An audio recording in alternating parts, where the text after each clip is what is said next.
So the first thing we'll see here is a reference to Schema for a legal service. So Google and schema.org kind of work together to come up with specific categories. There are tons of categories.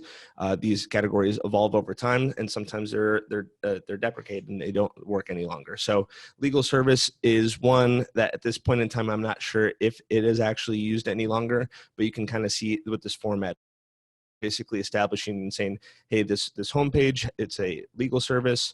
It'll talk about the address, it'll talk about the email, telephone, you'll fill out all this information.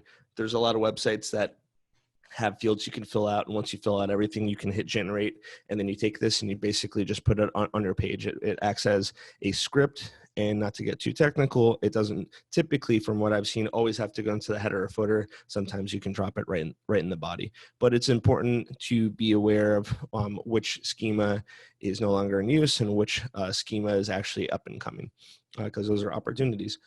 And like I said in the previous video, this is on the back end. This is for search engines.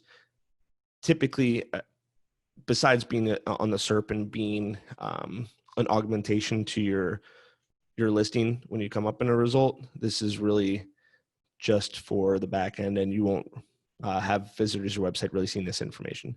So one of the bigger things is the FAQ page. When you do FAQ pages, it's important to use the schema specifically for FAQ page.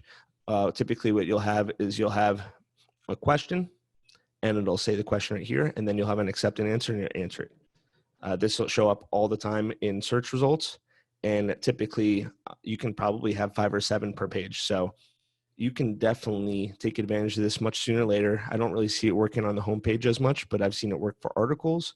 I've seen it work for practice area pages, and I've seen it work for geographic pages actually. So just imagine, I mean, we've done this search before, but if you don't remember from a previous video, we can do this again.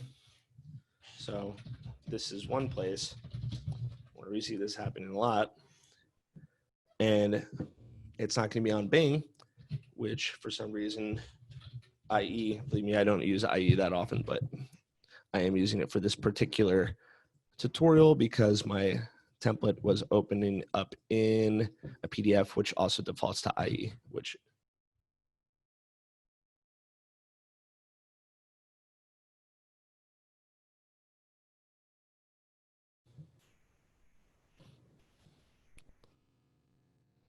so we love these searches. And then that being said, you can see some of the results right here. So this is FAQ schema, which we can see right here. This is the review schema, which we can see here. These 3 attorneys are all taking advantage of it. This one, McDonald Worley, is as well. They also have special characters that are going on in their descriptions. And, you know, from here, you can kind of see what the power of some of these SERPs is. This one, I mean, it has 1, 2, 3, 4, 8